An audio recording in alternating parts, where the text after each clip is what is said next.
I hate this real estate market. And I know that may be a bizarre thing to hear from a real estate agent, because you may be thinking, oh, well, wouldn't you make more money from a competitive real estate market? Wouldn't this be a really great time for you? No, I can tell you firsthand, you may have heard me say this before, I got into real estate to educate home buyers and help home buyers, because when I was buying my first house, I had no idea what I was doing and did not have a good resource there to guide me. Home buyers need way more cash on hand to buy right now than they did even just a year ago.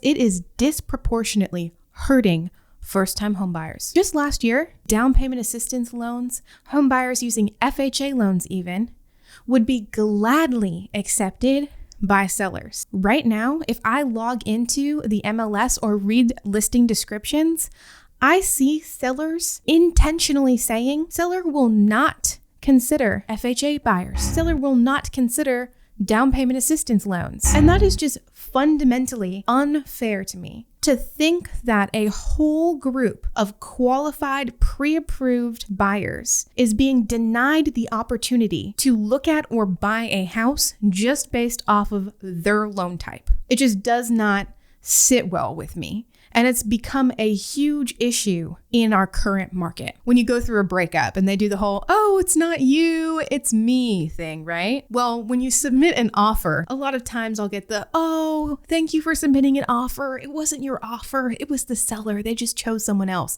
Boom. End of discussion. And let me tell you something. The worst part about this is then I am sitting here and I have to call my client, a first-time home buyer, who has made their best offer and got their hopes up. And I have to tell them, I'm sorry, your offer was not accepted. And the first thing that they ask me is, well, what offer did the seller take?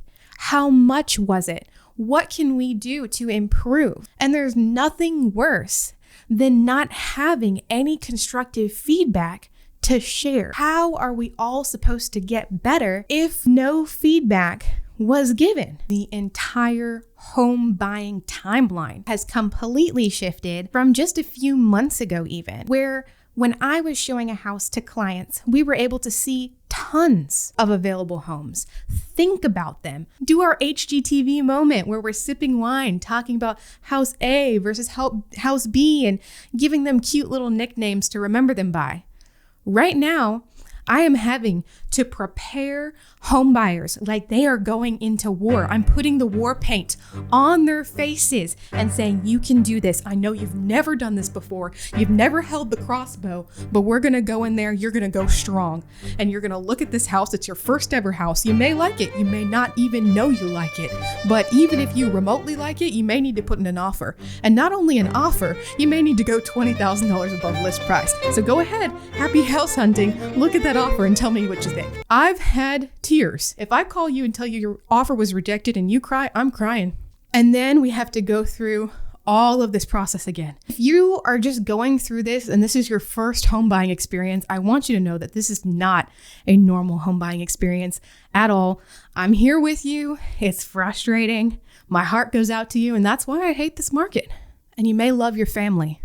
But let me tell you, one thing that will weigh on you as a home buyer more than anything throughout the process can be your opinions from Uncle Bob, Cousin Susie, who all want to tell you how to buy a house because they bought a house 20 years ago. There are so many unsolicited opinions from people who have kind of heard about this buzz of the real estate market and have now determined that they are real estate experts.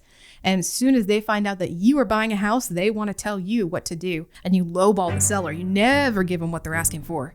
Make sure that they pay for your closing costs. And even though it's illegal, why don't you have them pay for your home inspection too? Because they know what they are talking about. And this leaves home buyers of today in a conflicted situation that I just hate for them. Because sometimes it's, do you listen to your realtor who has helped other buyers buy in this market, who probably is your best, ally in this process? Or do you listen to your parents? It weighs on home buyers. And if you are in this situation, I feel so bad for you. Let me know, vent about it in the comments if you need to. We're all here for you. So if it's not evident by now, I do hate this real estate market, but I am hopeful for the future. I do think that it's still a safe time to buy if you plan on staying in your home for a few years. And I do think that brighter, sunnier days of more inventory are still ahead to come. So please remember, if you got some value from this today, to share this video on Facebook so that your friends can see this as well and know that they are not alone in their frustrations of the home buying process. If you still do have concerns that a market crash could be coming, check out this video I made specifically addressing your concerns and how you can make it through even if we have a crash in the future. I will see you in the next video.